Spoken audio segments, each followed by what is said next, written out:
Hello everybody, कैसे हैं आप सब। आइए इस वीडियो में हम करेंगे कॉस्ट चैप्टर को आगे बढ़ाएंगे और हम टोटल कॉस्ट करेंगे। अभी तक हमने क्या क्या कवर कर लिया है। हमने कवर कर लिया है implicit, explicit, total fix cost, total variable cost. इस वीडियो में हम टोटल कॉस्ट कवर करेंगे। जो इसमें देखिए, इसमें 9-10 फॉर्मूलाज हैं कॉस्ट में। सबसे पहला फॉर्मूला बनता है टोटल कॉस्ट का, which is total fix cost plus total variable cost. तो क्या है total cost? It is a summation of total fix cost and total variable cost. जब इन दोनों को हम ऐड करते हैं तो हमें टोटल कॉस्ट मिलता है। ठीक है, अब टोटल कॉस्ट को समझने से पहले इसके ग्राफ को और इसके जो शेप बनेगा कर्व का उसको समझते हैं। तो हम क्या लिखेंगे? आउटपुट 0 1 2 3 4 5 6 7 8। ठीक है, थोड़ा मैं इस साइड कर लूँ इसको। Alright, so total cost, sorry total fix cost पहले let's say it's 100, so throughout it remains 100 100 100 100, so throughout total fixed cost 100 रहेगा, because we know that total fixed cost does not change with the change in output.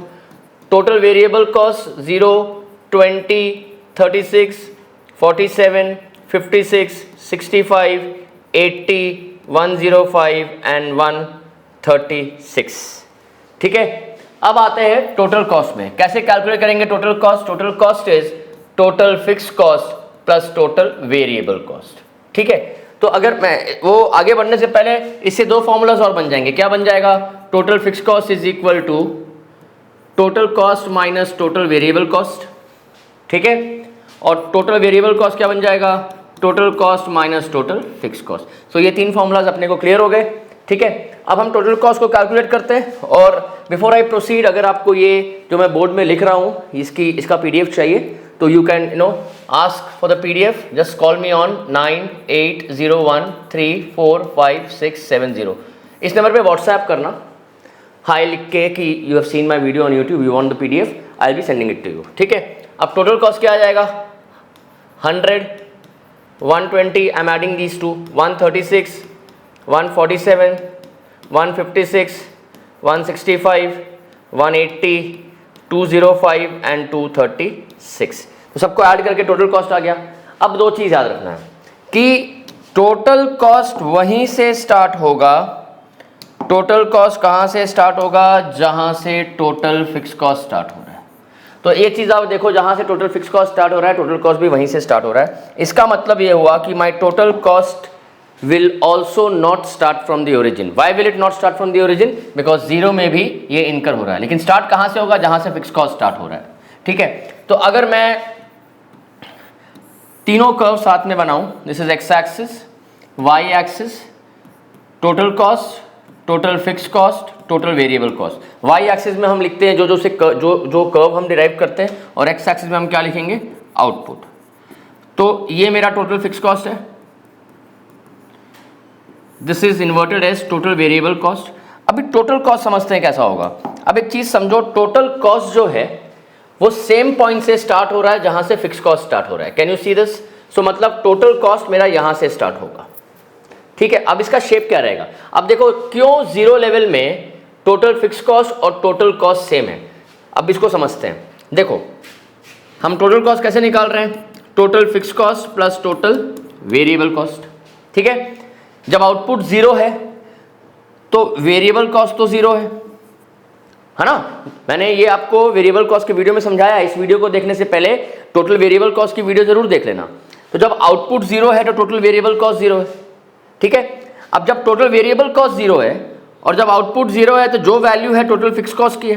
Let's say fix cost 100 है, तो इसकी जो value होगी इन दोनों को मिलके ये बनता है। तो obviously if this is zero तो this will have the same value जो फिक्स कॉस्ट का, ये भी 100 रहेगा। इसीलिए जब आउटपुट जीरो होता है टोटल कॉस्ट और टोटल फिक्स कॉस्ट के वैल्यू सेम होता है। That is the reason why total fix cost can also not start from the origin and total cost can also not start from the origin. मतलब दोनों origin से start नहीं होंगे। ठीक है, दोनों कहां से स्टार्ट होंगे? ओरिजिन के ऊपर से। अब दूसरा सवाल उठता है कि टोटल कॉस्ट कर्व का शेप क्या होगा। ठीक है, टोटल कॉस्ट कर्व का शेप सेम होगा जो टोटल वेरिएबल कॉस्ट का है। क्यों? Because how do I calculate total cost? Total cost is equal to total fix cost plus total variable cost. ठीक है, वी नो थ्रू आउट मेरा total fix cost remains the same, ये throughout 100 है, तो total cost को इससे कोई shape नहीं मिलेगा बिकॉज ये तो कांस्टेंट है। भाई ये अगर चेंज होता तो इसके हिसाब से ये भी चेंज होता, ये भाई साहब तो कांस्टेंट है तो इसका कोई रोल नहीं है। मतलब ये हुआ कि टोटल कॉस्ट जो भी बढ़ रहा है या घट रहा है वो किसके चलते हो रहा है, टोटल वेरिएबल कॉस्ट। मतलब टोटल वेरिएबल कॉस्ट में जो चेंजेस आएंगे टोटल कॉस्ट में भी वही चेंजेस आएंगे। अगर टोटल वेरिएबल कॉस्ट बढ़ेगा तो ये भी बढ़ेगा, ये घटेगा तो ये भी घटेगा। जितने ट्विस्ट एंड टर्न्स ये लेगा उतने ही ट्विस्ट एंड टर्न्स ये लेगा, because change in total cost will be equal to the change in total variable cost. ये जो डेल्टा साइन है ये चेंज डिनोट कर रहा है। So I hope this is clear to everybody. So if I actually come here, if I see this, मेरा total cost जितने से चेंज होगा उतने से ही चेंज होगा बिकॉज जितना वेरिएबल कॉस्ट से चेंज हो रहा है। देखो वेरिएबल कॉस्ट कितने से चेंज हुआ, 0 से 20, it is changing by 20, total cost is also changing by 20, 100 to 120। फिर कितने से चेंज हुआ, 16, देखिए 120 to 136 ऑल्सो 16, फिर 36 to 47 11, 136 to 147 11।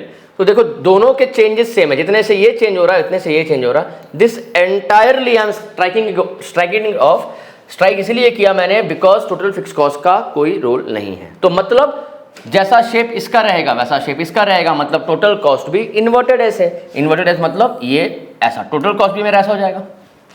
और इसके बीच का गैप क्या होगा, इसके बीच का गैप होगा टोटल फिक्स कॉस्ट। इसके बीच का गैप क्या होगा, इसके बीच का गैप होगा total fix cost. Are you understanding this? क्यों होगा total fix cost? Because we know total cost is equal to total fix cost plus total variable cost. So total cost के बीच में और टोटल वेरिएबल कॉस्ट के बीच में जो गैप है this is total fix cost. इसका मतलब ये गैप भी कांस्टेंट रहेगा, इसका मतलब ये गैप भी कांस्टेंट रहेगा। तो the gap between TC and TVC will remain constant, that is representing total fixed cost. That means TC curve and TVC curves are parallel to each other. ये दोनों के एक दूसरे के पैरेलल है, मतलब दोनों के बीच का गैप कम नहीं होगा।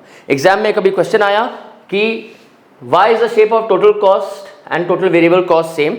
Because they both are influenced by the law of variable proportion. Since law of variable proportion के चलते में TVC is inverted S, जिसके चलते TC भी inverted S है, because change in TC is equal to change in TVC. I hope the concept of total cost is clear to everybody. और अगर आपको clear है तो please share the videos with your friends so that we can grow together. Thank you so much. Take care of yourself.